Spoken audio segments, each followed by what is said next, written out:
Hello, this is Midday Live on TV3. Our headlines for this afternoon. A very good afternoon to you.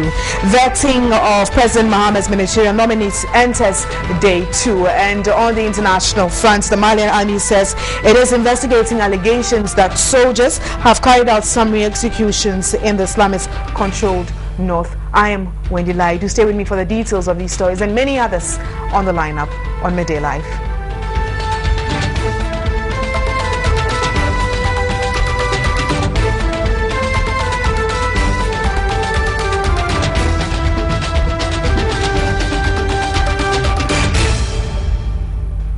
Time starts with the stories, and Minister of State designates the presidency for public-private partnership and Member of Parliament for WA, Rashid Pelpo, has dismissed suggestions his appointment is a duplication of the PPP Directorate of the Finance Ministry. Rashid Pelpo told the news team his appointment will strengthen the public and private partnership for accelerated development.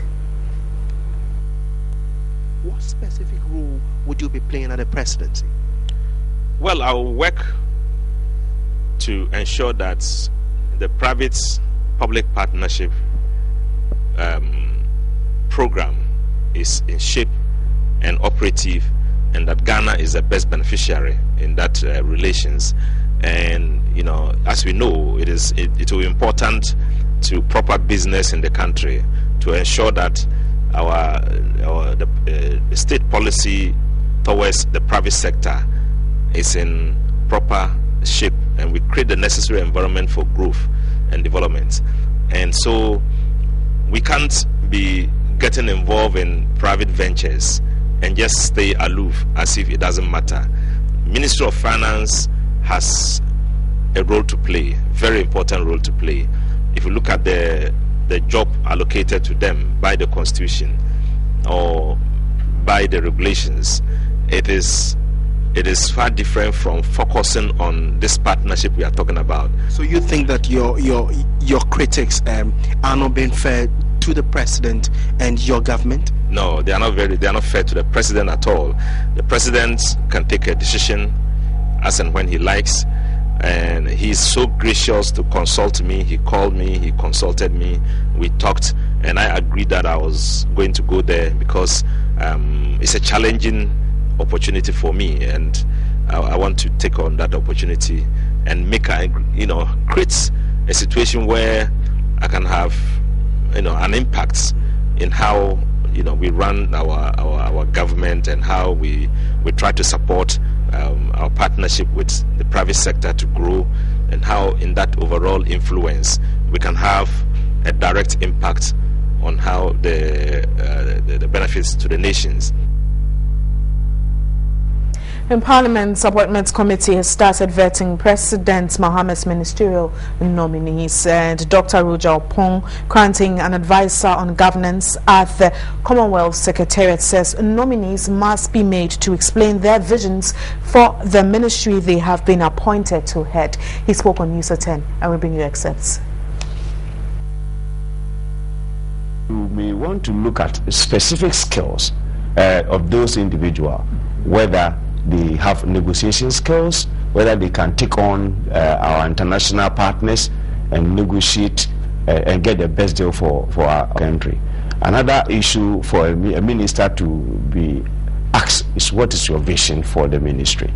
Because see, you are going to lead a ministry, and you want to find out in terms of their own view, how are they moving the ministry from the present level of performance to a higher notch up, and therefore you get to know, if this question were put, then you get to understand whether they really have a vision for the ministry they're going to lead. Normally, a vision is very important for a minister who is going to lead. You are not a technical person per se, but you should have overall picture, understanding of where you are as a ministry and where you want to take the ministry to, and it's very, very important.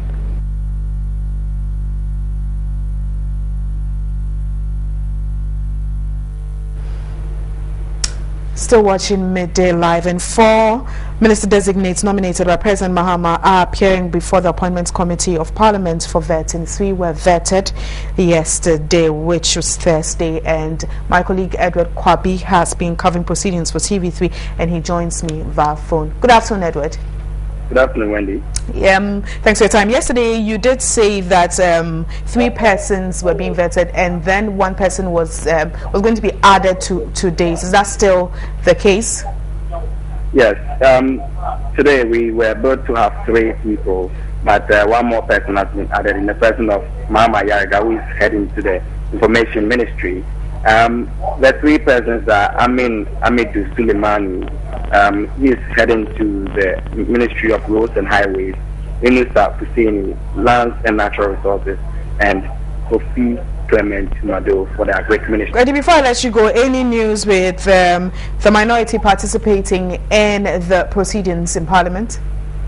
I must re-emphasize that the chairman of the committee, who is also the first deputy speaker of Parliament, Eboba Sinodro, did indicate yesterday that he only received a phone call from the minority indicating that they will not be attending proceedings of the House, but it's still not official that they are not coming. They have not written officially to him. So he did retreat that position that he has still not received official communication from the minority. So as it stands, they are not here, but the committee still make quorum, or they form quorum, so they are transacting business. All right. Well, thank you very much, Edward Kwabi. He is a parliamentary correspondent, and he was updating us on the vetting of the ministers designate and those who are going through the vetting process today. We continue with our stories on the municipal chief executive of the Lejo Municipal Assembly, Daniel Amate Mensah, has inaugurated a 74,814 net mending shed project at the Nungwa Landing Beach in Accra. The facility is aimed at providing fisher folks a place to mend their fishing nets and also serve as a place for relaxation. Daniel Amate Mensah says since the inception of the Lejo Municipal Assembly, the Assembly has strived to turn the fortune of the municipality around by increasing the pace of development in the area. He noted the Assembly had done its best to improve upon the living conditions of the people in the municipality by providing basic infrastructure in the area, commissioning the net mending shed at Nungwa Landing Beach. Daniel Amate challenged the fisher folks to cultivate the habit of maintenance to ensure the facility lasts longer. He promised the Assembly will continue to provide basic infrastructure to enhance the living standards of the people in the area. The Greater Accra Regional Minister Designate Nilaya Foteagbo called on chiefs and the people of Accra to help maintain peace and stability to ensure rapid infrastructure development in the region. Nilaya Foteagbo said he will work with traditional leaders to ensure chieftaincy and land disputes will be a thing of the past. We do more on the Parliament Appointments Committee that has already started vetting President Mahama's ministerial nominees, and a member of the Forum for Governance and Justice, Dr. Samuel Boaming, joins me on the phone line. Good afternoon, Doc, and thanks for your time. Can you hear me, Doctor? Yeah, I can hear you. I think you can raise your voice a bit. Okay. Now, the vetting process has already started. What do you make of the process so far? Well, thank you for making me comment on this. So far, I think I would say it's better than before. I'm just watching one of them before you call. I think the one on the Minister for Business for the Minister of Agri. I think it's an improvement. And because what you're saying is that over the years, it appears it's just been like business as usual.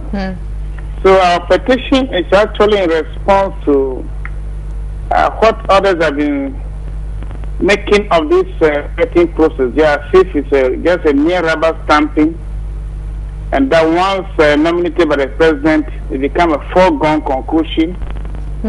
Then they largely also be worried about this issue about square pegs in round holes. The people feel the ministry that they are going to, or the organization that they are designated for, or it's just a business as usual. So we are saying that let's look at it and see how you can improve upon it. All this if done, we think it can improve or enhance upon our development process. No. Because a committee, the vetting committee is put out as a mix of both the government in place and the opposition to that government, so that things are properly scrutinized. So what we are missing now is the other view as a word, because the opposition is normally the watchdog, not necessarily just criticized, but to offer constructive criticism. So maybe if we're to have them on board, would have added something of more of a value to the process. So for me, so far that's little they are missing. But as a process, I think it's smooth. And I can never say that you may not even know that some of the questions are here being asked. You may not even know that it's coming from one, let's say government or colleagues of the same party. So somehow we can see that it's ongoing, and the absence of the opposition per se, the process is affected by just the quality of it later that maybe we're looking at. Now, you early on, before I cut you in with the minority not participating, you did state or did say that it can be improved, the vetting process can be improved to make it better. Specifically, what and what should be added or what should be taken out of the vetting process? Yeah, as I was saying, the process is fine. The rationale behind it is fine, which is what? To evaluate and scrutinize the nominees, to find out whether are they capable of what? Taking the mantle of their ministry, aside all other things. So we expect that what we are proposing is that for it to be enhanced, we expect that before people even come to the vetting committee to be vetted, they should be made to present something about that ministry organization in terms of their vision, what they are bringing along to transform that sector. Because year in, year out, I think the process is just what you see it. Ministers come and go. I can tell you that I watched the previous one. Then the same question are being asked. The previous one has not transformed many things. So you see that the question being asked is just something being asked before. But it should be enhancing upon the process itself, so they can see the progressive elements, the various sectors that these are going to, because you see now the careers of government's agenda, government's policies, government manifesto, which is a party, and therefore see incremental improvement in our life. But you can agree with me that nothing needs of rules. We see improvement. The complaints have been every time the same. Okay. So we want to see much more coming from the ministers today, so that when they come, we don't see those things. So I heard so many things just being said before he came again. I saw before I called. I was listening to the minister today for the rules on highways or so, one Suleiman. They were asking questions about potholes, park, broken vehicles on roads, invisible road signs, and I tell you, I heard this before. Road markings, we keep on talking about it. Okay. They asked a question on motorway last year, how is it that it is not marked, even in the midst of the darkness? Today, for I can see lights here, but you see not some effective marking. The question I did was asked last time. This time they said, when I come out, but you want to see the person more or less presenting his own personal manifesto. Okay. Which we can hold him to at the end of the day. Or maybe periodically we see, you bring back the document, because this one is as if the people are just asking questions, he answers them there, and I'm telling you, after they say you are discharged, that's the end of what is come to say. There's no document for you to guide him later. All right. Well, thank you very much, Dr. Samuel Boame. He is a member of the Forum for Governance and Justice, and he was talking about the vetting process for ministers designate. We look at some more stories, and work on the 160-bed Wa Regional Hospital is progressing, with the contractors optimistic of meeting a 2014 deadline for completion and handover. The project, one of the 9 hospitals being built across the country, will be the main referral hospital for residents of Wa in the Upper West region. Komla Kluche has his report. The Wa funding difficulties of the start sword was cut for the Wa Regional Hospital. President Mahama in August last year met chiefs from the Upper West region and announced a Barclays Bank facility government had secured for the project. Documents available to the news team indicated that Eurojet Invest engaged the Ministry of Health and Defense in delivering 9 hospitals across the country. The document also revealed Eurojet Invest was to solely source for financing of the hospitals with its bankers after official affirmation and engagement with the ministries and cabinet. Eurojet Invest, the consortium, has subcontracted a local construction firm, TSO Construction, for the project. Eurojet explains their decision was in fulfillment of local content and creation of employment for locals in Wa. On site, foundation works and layouts have begun, and contractors are working for the fiscal structures to be up by close of February. The Member of Parliament for the Wa constituency, Rashid Pelpro, has welcomed the commencement. The Wa Municipal Hospital is now serving as a regional hospital. Apart from the fact that it's small, it doesn't have the needed facility as a regional hospital. So there's so much pressure on it, and most of the people rather will prefer to come to Accra, to come to Kwalebu or to 37 or Kofuanachi in Kumasi. But it's important that we should have the right facility for people to stay at home and treat themselves. Contractors are hopeful of meeting a 2014 deadline. Komla Kluchem, TV3 News. Wa. And the Tepa Circuit Court in the Fano district of the Ashanti region has restrained the Galamsey operators from carrying out illegal mining in the area. The court also ordered Galamsey operators to refill all trenches and pits. Report by Benjamin Edu. This followed an application filed by Pilangio Ahafo Ghana Limited that the group is preventing the firm from carrying out its prospecting activities. The lawyer for the mining firm, Osman Al Hassan from Atuguba and Associate in Accra, argued that the illegal miners are preventing his clients to carry out their activities. The court restrained the illegal miners from doing any activities from the said land. They have also been tasked to refill all pits and trenches on the land within 10 days. This exercise will be supervised by personnel from the police and military to prevent any attack on the workers of Pilangio Ahafo Ghana Limited. The situation, we're told by the court, is costing the mining firm thousands of dollars. The court has also remanded 3 other suspects for illegally selling land parcels to Galamsey operators. Sitting continues on 5th February 2013. The public relations officer of the Pilangio Ahafo Ghana Limited, John Kofi, said efforts would be made to ensure small-scale mining is undertaken more sustainably.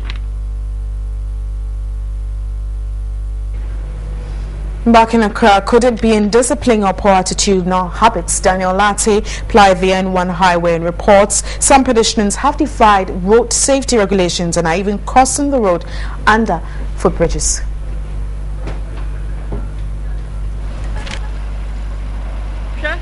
It is obvious from this that pedestrians are not concerned with the risk involved in flouting road safety regulations on the N1 highway. Although some admitted it's risky, finding a shorter route was ideal. It's easy to pass here and use the overpass. So for me, I think that is a risk, but what can I say? The news team cited these women busily chit-chatting in the middle of the road. As if that was not enough, this hawker was also selling right here while vehicles sped past. The high number of road accidents recorded on the stretch lately, with about 50 lives lost, is worrying. Yet, all 3 footbridges had attracted low usage. So, what accounts for this act?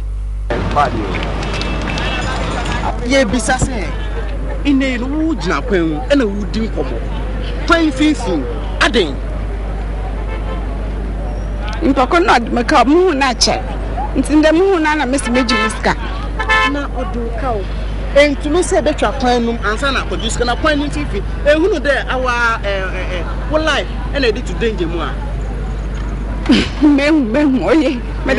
Someone has called me to buy the thing. That's why I have stopped on middle of the road to sell. It turned dramatic when we approached these men who crossed right under a footbridge. All the way when they have a bridge in the home, why I'm watching it. But yeah, can I say that bridge?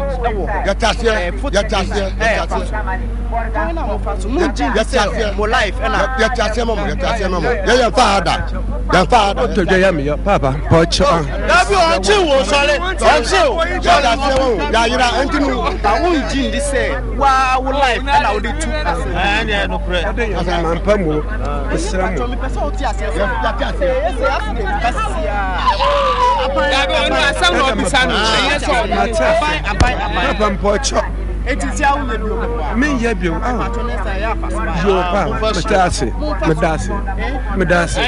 One thing that caught our attention was the fact that these footbridges are not disabled friendly. Efforts to get stakeholders to speak to whether the solution lies in the construction of more footbridges on the stretch, constructing concrete walls as median barricades, or intensified public education proved futile. So indiscipline or poor attitudinal habits, that report was by Daniel Latte. You decide the very one. Now we'll continue with some more stories. And staff from the Mampong Demonstration School for the Deaf at Mampong have expressed gratitude to TV3 for their support during the school's anniversary. The headmistress of the school, Regina Dankwa, said they found it necessary to show appreciation to TV3. The school, Regina Dankwa, was in the company of her colleagues Philip Gordon and Winfred Ntumi. She said it was expedient to be always thankful to the people who gave you support. She then presented a citation on behalf of the staff and students of the school. TV3's assignment manager and news anchor Henry Herbert Malm received the citation on behalf of the company.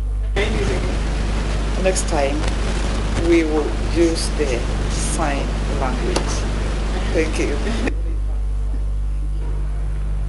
And now the Rotary Club of Accra Ridge and its partners have embarked on numerous service projects to offer humanitarian service to address issues such as poverty, health, hunger and education, among others, in various communities in Ghana during a short meeting in Accra. The club, consisting of business professionals and community leaders, volunteer time, talent and resources to remedy vital community needs.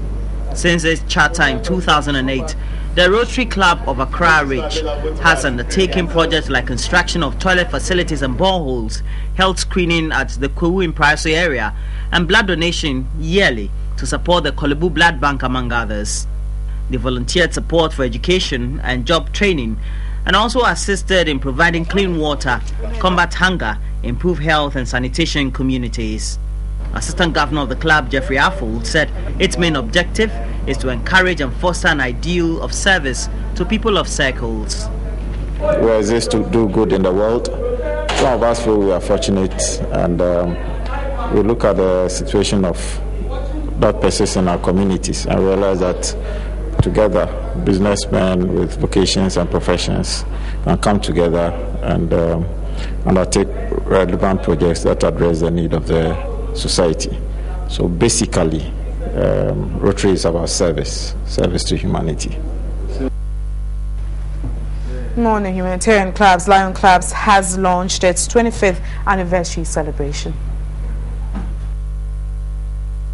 The Lions Clubs is an association comprising with various branches coming together, which became an international club in 1920, established in Chicago, and was established in Ghana in 1982. The club's motto is "We Serve." It has currently rendered services such as providing free eye screening, donating spectacles to people affected with eye challenges at the Accra School for the Blind, and many others. The district governor of the Lions Clubs, Gloria Esilase, launched the anniversary. The Lions Clubs International is the largest service organization worldwide, with 46,000 clubs and 1.35 million men and women in more than 208 countries. The Lions Clubs in this country form part of a regional body known as Region 34, which includes Liberia and Sierra Leone. Now, so health statistics indicates malaria-related deaths have reduced consistently from 2010 till date, and in 2011, over 3,000 persons throughout the country reportedly died from malaria. Health experts have, however, advised Ghanaians to maintain a clean environment in order to stay healthy. Preventive health care has been identified as the best way for healthy living. Health professionals contend this comes with certain responsibilities. While some say the solution lies with the environment, others argue quality health care is key. Research shows that about $2.6 million of the country's per capita expenditure goes into malaria treatment. However, records of malaria cases in outpatients departments in health institutions in the 10 regions show a decrease in numbers from the year 2010 to date. Speaking on the theme, re-energizing media support for malaria advocacy in Ghana using AFCON 2013 and the fight to eliminate malaria programs, manager of the Malaria Control Program, Dr. Constance Batplanche, urged the public to use mosquito bed nets to protect themselves against contracting malaria. Encourage all members of the United Against Malaria Partnership to step up their workplace malaria safe program and provide the media with appropriate information that will encourage all other institutions to initiate their own programs. It is hoped that this effort will sustain the presence of malaria in the news and encourage leadership in government, the private sector, and the donor community to maintain and even improve upon their support for the fight against malaria. Vice President of the Ghana Football Association, Fred Crensel, says the association is committed to support any organization that will initiate programs to help fight malaria. Some few weeks ago at the castle, we pledged our support for the Zero Infection campaign of the Ghana AIDS Commission. In the area of malaria, however, the Ghana Football Association can be described as a pioneer that set the pace for other football associations in Africa and the Confederation of African Football, CAF itself, to follow in committing to support the promotion of malaria control activities on the continent.